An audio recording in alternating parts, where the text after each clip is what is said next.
రోమీయులకు రాసిన గ్రంథము 10వ అధ్యాయం 17వ వాక్యం చదవండి త్వరగా. रोमियो का पुस्तक 10 अध्याय 17 पद, सर ओके 10 पद शायद 17. రోమియోలకు రాసిన గ్రంథము 10వ అధ్యాయము 17వ వాక్యము. బాగా వినుట వలన విశ్వాసము కలుగును. వినుట క్రీస్తును గురించిన మాట వలన కలుగును. గట్టిగా సపలు కొడదాం మనందరం కూడా. హల్లెలూయా. రెండు చేతులు పైకెత్తండి ప్రతి ఒక్కరు కూడా. విశ్వాసము ద్వారా మనం ఏమేమి సంపాదించుకోగలము ఒక 7 మాటలు మీకు క్లుప్తంగా చాలా మంచిగా చెప్తున్నా, మీరు చాలా జాగ్రత్తగా. మొదటిగా కాగా వినుట వలన విశ్వాసము కలుగును. నువ్వు దేవుని మాట వింటే, దేవుని వాక్యం వింటే నీలో విశ్వాసము కలుగుతుంది, నీలో నమ్మకము కలుగుతుంది, నీలో భరోసా కలుగుతుంది. ఏమింటే దేవుని మాట వింటే, దేవుని వాక్యం వింటే. ఆమె చెప్పండి. తర్వాత వినుట క్రీస్తును గురించి మాట వల్ల కలుగును. దేని గురించి? యేసు ప్రభు మాట వింటే నీకు విశ్వాసము పెరుగుతుంది.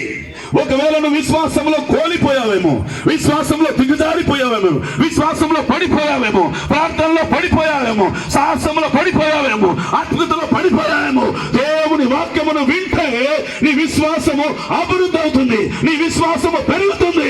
పడిపోయినన్ని దేవుడు తిరిగి లేపుతాడు నిన్ను. అందుకే ఈ సభను ఏర్పాటు చేశాడు ఆంధ్రయ్య పాస్టర్ గారు.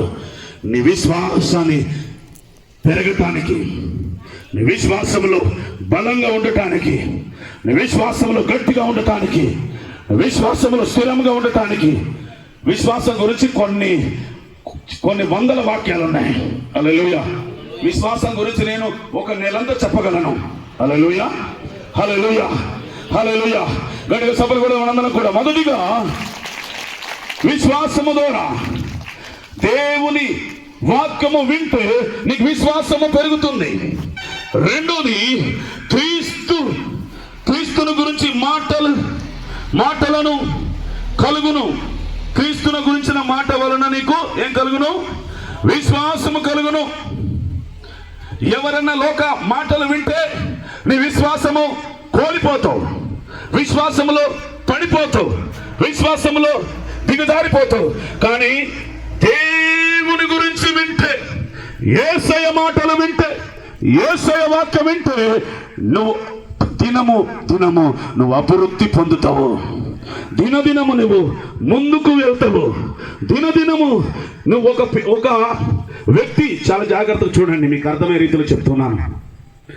ఒక చిన్న పసిబాలుడు అమ్మ పాలు తాగితే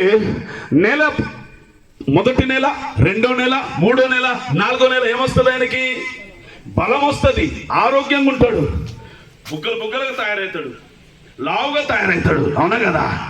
దేవుని వాక్యమును వింటే, దేవుని వాక్యమును చదివితే నువ్వు కూడా లోపల నుండి, బయట నుండి కాదు, లోపల ఉన్న నీ విశ్వాసము బలంగా ఉంటుందట, దృఢంగా ఉంటుందట, గట్టిగా ఉంటుందట. గట్టిగా చెప్పండి. హల్లెలూయా, హల్లెలూయా. చాలా ఉన్నాయి విశ్వాసం గురించి. మొదటిగా నువ్వు విశ్వాసం వల్ల నువ్వు ఏం చేయగలవంటే, వాక్యంలో రాబడ్డది. మార్కు రాసిన సువార్త 9వ అధ్యాయము 23వ వాక్యంలో రాబడ్డది. విశ్వాసము ద్వారా నువ్వేదైనా చేయగలవు. విశ్వాసము ద్వారా మోషే ఎర్ర సముద్రాన్ని పారు చేసిండు. విశ్వాసము ద్వారా యేసు ప్రార్థించగా సూర్య చంద్రం ఆగిపోయింది. విశ్వాసము ద్వారా దానియేలు ప్రార్థించినప్పుడు సింహం నోరును మూసిండు. అవునా కదా? విశ్వాసము ద్వారా సార గర్భము ముయ్యబడ్డది. విశ్వాసము ద్వారా సార గర్భము తెరవబడ్డది. ఆమేన్. చనిపోయిన లాజరు విశ్వాసము ద్వారా చనిపోయిన లాజరు తిరిగి లేపబడ్డాడు. ఆమేన్, హల్లెలూయా. నువ్వు విశ్వాసము ద్వారా, నువ్వు దేవుల్లో విశ్వాసం ఉంచితే నువ్వు ఏ పనైనా చేయగలవు. దేవునికి అసాధ్యమైనది ఏది లేదు. ఆమేన్ చెప్పండి. హల్లెలూయా, హల్లెలూయా. నువ్వు ఏముండాలి? దేవుని దగ్గరికి వచ్చే వారికి విశ్వాసం ఉండాలి. రక్తస్రావం స్త్రీ ఎలా వచ్చింది? విశ్వాసంతో వచ్చింది. యేసు ప్రభు ఆ ప్రాంతంలో వస్తున్నాడని విని యేసు ప్రభు దగ్గరికి వెళ్తే చాలా వైద్యుల దగ్గరికి వెళ్ళింది, చాలా డాక్టర్ దగ్గరికి వెళ్ళింది, చాలా పైసలు ఖర్చు పెట్టుకుంది, చాలా టాబ్లెట్లు తిన్నది, చాలా టానికలు తాగింది, అనేక అనేక అనేక మంది డాక్టర్లతో చూపించింది.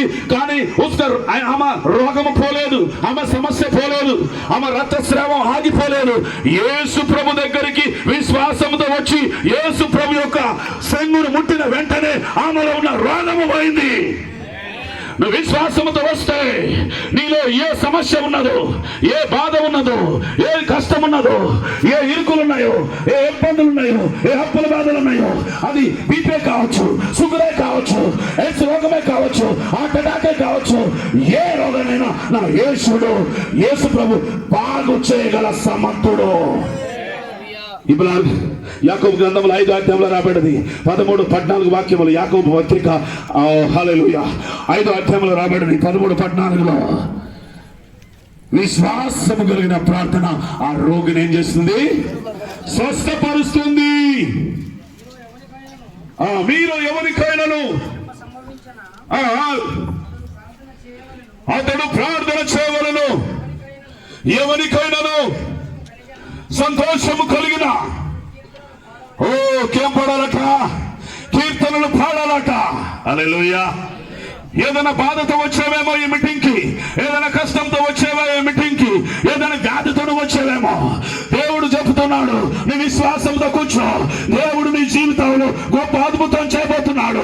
12 సంవత్సరాల స్త్రీని రోగాన్ని బాగు చేసిన దేవుడు, ఆమె సమస్య తీర్చిన దేవుడు, ఆమె రోగాన్ని తీసిన దేవుడు ఈ రాత్రి కాల దినంలో నీ రోగాన్ని బాగు చేయడానికి నా యేసయ్య పరలోకం నుండి దిగి వచ్చాడు. గట్టిగా సభలు కూడా మనందరం కూడా హల్లెలూయా హల్లెలూయా. మొదటిగా విశ్వాసము ద్వారా నీకు రక్షణ దొరుకుతుంది. రెండోది విశ్వాసము ద్వారా నీకు స్వస్థతను దేవుడిస్తాడు, ఆరోగ్యాన్ని ఇస్తాడు, నీ బాధను తీస్తాడు, నీ రోగాన్ని తీస్తాడు, నీ సమస్యను తీస్తాడు, నీ అప్పుల బాధను తీస్తాడు. నీలో ఉన్న ఏ రోగం కనీసం 5,000 రోగాలు